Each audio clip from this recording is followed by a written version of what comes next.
And welcome to this week's episode of Diary of a Ghost Hunter. Today we're going to be talking about the Gloucester Gold Mine Tour and what went down in the bush. We are then going to be talking about a big event we've got coming up this weekend, and that is a date with the hangman. Then we're going to be talking about a rather contentious one, which is children on tours. Yes or no? What do we do when team members are sick? Hello. And we also have some of our community that's been coming up and saying hello to us. I want to give a shout out to them. And a trauma that both Renata and I endured this week. I'll tell you all that and more in this week's episode. Welcome to the Diary of a Ghost Hunter podcast with your frightfully good hosts and paranormal investigators, Anne and Renata. Join the chaos weekly as we tell you what has inspired us, what cases we're investigating, what is driving us round the twist, and the true horror of what goes on in the background of being a ghost hunter. This is a frightfully good production.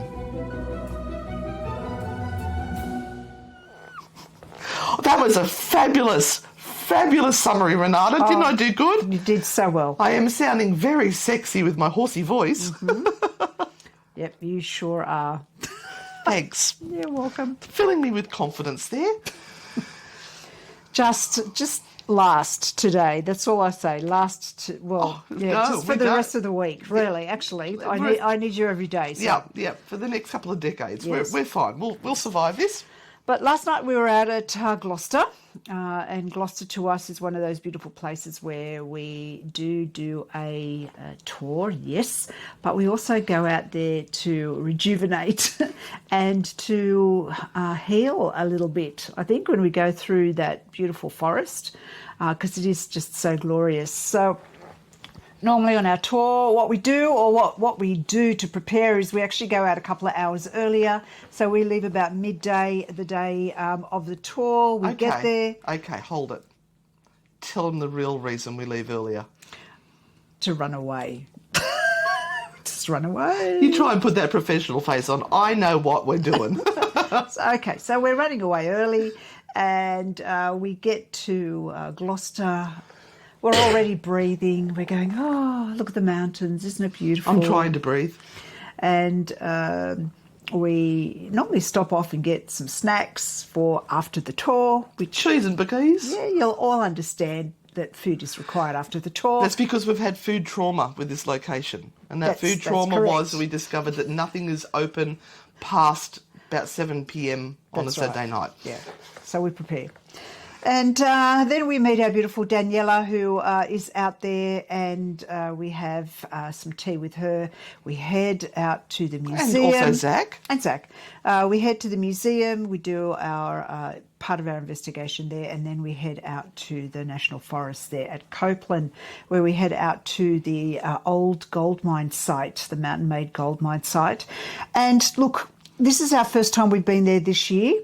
And they did say to us that they were going to make some changes out there. But when we arrived, holy moly, didn't the place look schmick? Well, I didn't get to go up and have a look at the top part, but the photos look amazing. They've done a great job. They have. What they're trying to do out there is to shore up the entrance to the gold mine site itself so that at some point in time they can reopen it so that guests can actually walk in to the entrance of the gold mine and sort of just be in that zone of what it would have been like to experience actually going into a gold mine. So they're very close, but a lot of work has been done. It's been cleaned up. There's you can get to the entrance of that mine shaft so easily now. There used to be like a big metal carriage thing that they used to drag the stone out of in front of it.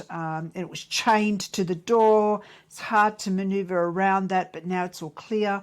And we had some magnificent experiences there. We used the bionic ear and we were listening into the mine area, and people were hearing voices and they were hearing footsteps, and it was just magnificent. So it's such a fabulous place to go.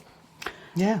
And I was doing some EVP sessions and they could hear these conversations that were going on. And normally I would say that's the little river that's there, little creek. But the creek was virtually dry. Yeah. There was not much in it. There was no burbling happening for sure. And I mean... Burbling? Burbling brooks. Burbling? You haven't heard of a burbling brook? No, I've heard of a babbling brook. Okay, I thought you burble and babble. Okay. This could be my Burble. my That could be a new temperature word. talking. Don't know. All right. Okay, let's stick with burbling. Temperature's been and gone. That's the next topic. But it was a glorious night. It was. Wow, It was beautiful. loved it. Our next night is already up on Newcastle Ghost Tours. Oh, when is was it? Posted this afternoon. It is March the 18th. So if you are interested in booking on that tour, head to Humanitix or to Newcastle Ghost Tours Facebook page. Click on that link there and it'll send you to where you can buy your tickets. Now, I thoroughly recommend if you do come and do this tour, stay the night in Gloucester because the people there are absolutely gorgeous. We always say to our tour members, the next morning we're going to go to Roadies in Gloucester for breakfast at 10 o'clock. So Great if breakfast. you want to come and join us, Yeah. just come. We'll book a table. You can all come and sit with us, join us. And we had somebody do that this week. Yes. Alyssa? Yeah, Alyssa. Yeah. So she was we met a local. True Hauntings fan who was living in America, but came back for a bit when she's hoping to go back to America. And that was just delightful. Had a lovely morning. Yep. Lovely, lovely human being. Yeah. And she was showing us some pictures of where she lives and of the And the cattle, cows. and everything, and telling us some stories about America. And it was just a really great opportunity to sit down with one of our followers who has followed us for a while and has listened to True Hauntings. And we've got some people who are coming to our tours multiple times, so the same location.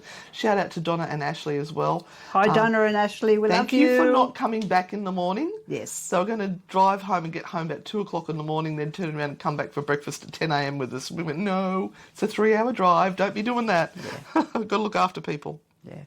So that was awesome. Yeah. But we're back. For the coughing, guys. We're back. We came back and literally really sat down to work again because we needed to get Spooky Sunday sorted for tonight. And, of course, before that, here we are. Recording Diary of a Ghost Hunter. Recording Diary of a Ghost Hunter. But we had a few issues over the last few tours where children were involved. And not from our perspective, but from the parents' perspective. And they weren't being naughty or anything. Oh, absolutely not. We have great tours when young people are involved. And Maitland Jail actually has an age limit of 16 and over. I think it's actually 15. 15 and over for our Ghost Hunting 101. And some of the young people that come in are just super. They ask the absolutely best questions. And they're so into it. Yep. But when people try and bring their kids in that are underage, or when they try and bring their kids into an adult tour... Most of our tours are 18 plus. And they're underage, this becomes a concern because we look very foolish because there's very little we can do once they've arrived. And other people will ask questions. Other people will say, that kid looks like they're about 16. What are they doing on this tour? So that's one thing. That kid looks 12. Yeah. And we have had quite a few freakouts over the last few tours. We've had some young people that just really get so freaked out by being there and so unprepared, even though their parents have gone, oh, it's okay, it's fine, absolutely fine. They watch all the ghost hunting TV shows. They're right into this. Yep, they're good. They'll be fine. And then I had one person actually lie directly in my face when I asked them about their age, and their mother glared at them. And then I heard her say, don't be saying anything. So, I mean, I'm not stupid, but I think other than us feeling really frustrated that we can't do anything, the child then has a traumatised. traumatic experience. I mean, yeah, they want to be scared, but they're scared. But they don't. There's a scared sitting at home on your lounge when you know everything's okay and you can get up and go for a drink or whatever and Or you can turn the lights turn on. the TV off. It's a different thing when you're stuck in a jail with a whole lot of adults and you're in a situation where you can't run out of that space. You're there. Yeah. You're there. And you're feeling things. And it impacts on the other people on the tour as well. If there is a child there that is being traumatised. And mums and dads, I know you love your kids to bits. And I am guilty of this as well, that we think our kids can do no wrong and that they are far stronger mentally than what we think they are. So watching it on TV and actually being there and suddenly being touched by something is very, very different. It traumatises and terrifies them, and then it ruins the experience of the other adults around. So please, if there is an age restriction on a tour, know that we have thought this through very carefully and we have done it for a reason. Yep, that's right. And look, I think we're going to have to enforce it, that if we see a child that is traumatised, we'll have to say to the parents, look, I'm really sorry, as duty of care, we're going to ask you to take your child and go sit in the car and wait till the tour's finished. If there's other people on the tour that are coping okay, we have to. We can't allow that to happen. And maybe we'll talk to the Maitland Jail about that and see if that's a reasonable thing to ask of people. Yeah. And yeah. Look, it doesn't happen often, but it's happened more often this year than it's happened in a whole bunch of years put together. So I don't know whether their kids are sort of going, no, we really want to come and making... Well, I think they're watching like the Sam and Colby YouTube things, and they're young guys. They're out there having fun. They're doing a great job too. I will say I like what I saw. And... They want to emulate that. They want to be like the people they're watching on YouTube and on the TV shows. So they watch them and think, oh, they can do it. I can do that too. Yeah, they forget Adults do that. But they forget there's a whole production crew around those guys. Yep. And it's all set up. But they don't see that because it's entertainment. And for them, it looks like reality TV, but it's very organised reality TV. Yeah. Yeah. So we do have to protect the kids, and sometimes we get some parents who get very offended that we've suggested their child won't cope, but we will look after the kids first. That's basically what it comes down to. Yeah. Now, we've got a big event this weekend. Yes, we have the Date with a Hangman, which is at Maitland Jail, and this was something that was planned quite a few months ago, and we've been sort of stringing it together and trying to get all the dates and everything sorted out. There is a special guest coming in for a talk as well. And this was really to do with the hangings at Maitland Jail, which is something that has never really been focused on. And sort of we have brought the attention back to that as part of the story. It was you. You actually dug this up, and it's a very good idea. As part of the story of the jail, there were hangings at the jail, and Maitland Jail has now created a specific tour that talks just about the hangings. It will premiere on the night of this event. And anyone who buys a ticket will be able to go on that tour where they will talk about all of the hangings, where they occurred, all the little details. Yeah, so there's actually 3 stages to this event. There is the Maitland Jail tour run by the Maitland Jail tour guides. Yes. And then there's this one, The Uncommon Hangman, which is the author Rachel Franks, who is going to be talking about who? Nosy Bob. Nosy Bob. The last hangman of Maitland Jail, would that be right? That's correct. And he is a very interesting character, so that's stage 2 of the talk. And then that's the general admission ticket. You get those 2 stages, which is $45. That's correct. And then we have the VIP experience, which I think is almost sold out. It's very close to sold out. So with the VIP experience, you get to stay back and you do a ghost tour with us to all of those sites where we are going to be using our equipment to try and connect with those that have lost their lives at the jail. Yeah. Now, these aren't two separate tickets. Well, they are two separate tickets, but if you want the VIP experience, you just buy the one ticket, not both. Yeah. Yep. It's a little bit confusing on the website. One is sort of like just the event ticket, and then it says the VIP. But the VIP covers all of it. If you read the description of the tickets, it makes it much clearer. But we're looking forward to that. That's on Saturday, so hopefully we can report back to you on how next that week. went. Yeah, that's going to be awesome. Yeah. It's a bit scary because it's something completely new. It is, but Maitland Jail's been wonderful at supporting us, coming up with crazy new ideas and developing it with us. Yeah. Now, this has been a bit of a problem this week, hasn't it? Team members who get sick. Yeah. Don't look at anyone. Well, we did go on a cruise. We did expect to get the lurgy. I actually never ended up testing positive to it. I think I went through 3 different COVID tests, and in the end, I gave up and went, I'm pretty sure I've got it. I'm just going to isolate. So I did that. Mm-hmm. And so what happens when team members get sick, apart from I cough everywhere? Well, everyone else steps up and takes over those roles and keeps running with it. And when you're in a private business, you can't shut down and go, I'm sorry, I'm ill.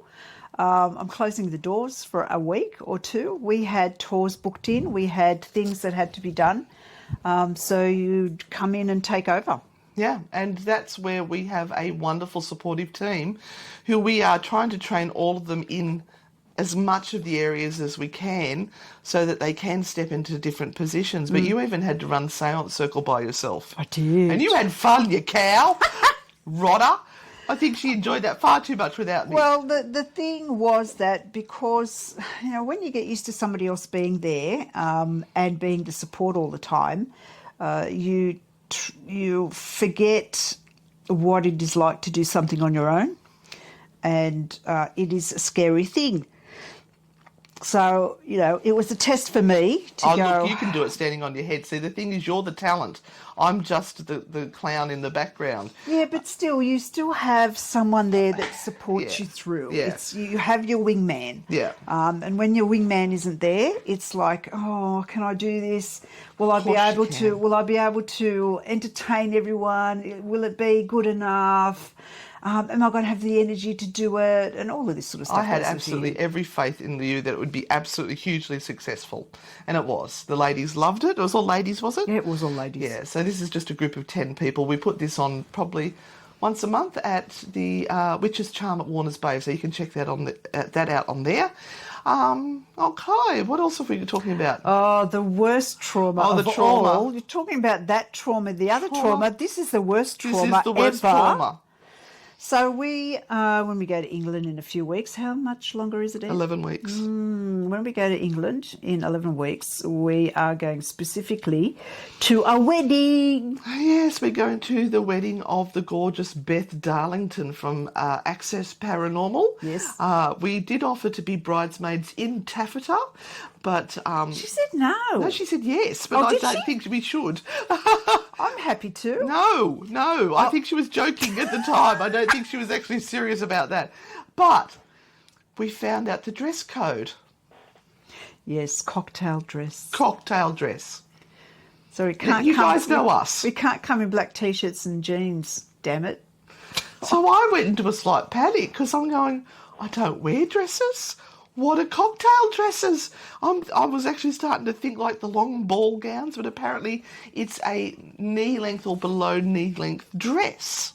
Yes. Dress. It's a frock, everybody. We don't do frocks. No. Well, her say more than me, but I don't do frocks. Last time I wore one was at my daughter's wedding. I thought I looked hot until I saw the photos and I realised I looked like a sunburnt beached whale. But, my daughter said I look beautiful. Everyone else was very kind and said I look beautiful. So I'm traumatised. So we asked our grand poobahs, who are our Patreon supporters. They actually sent through some lovely photos. Oh, yeah. And then Daniela, one of our poobahs, also said, look, I've got some dresses. I've lost 30 kilos. They won't fit me anymore. I'll fit you. No, she not didn't say it like that at all. Not a compliment, but, we'll take it. So she brought all the dresses for us last night, and we tried a few on. Yes. And we've found one each. Yes, we have. We've even got a backup. We have. So there will be photos coming in June of us in frocks. Oh, dear. Enjoy. Yes. I think we should also record the struggle of getting ready. I don't know what we're going to do about shoes, makeup and hair, because that's another whole trauma set right there. Maybe we need to talk to my daughter Hannah and say, what's some simple things we can do with our hair? I mean, you're all right. You know how to put yours up. I've got no idea. I just put a top knot on my head and that's it. I've got nothing more in my repertoire. Apart from good colour. She's given me a good colour. Oh, dear. Look, it's I refuse to stay traumatised for the next 11 weeks. Mm-hmm. We'll deal with that when the time comes. So but there will be photos. If I can wear my hiking boots, we'll be fine. No, you cannot. Now, what have we got coming up this week? Because we've actually got another big week. We've got Spooky Sundays tonight.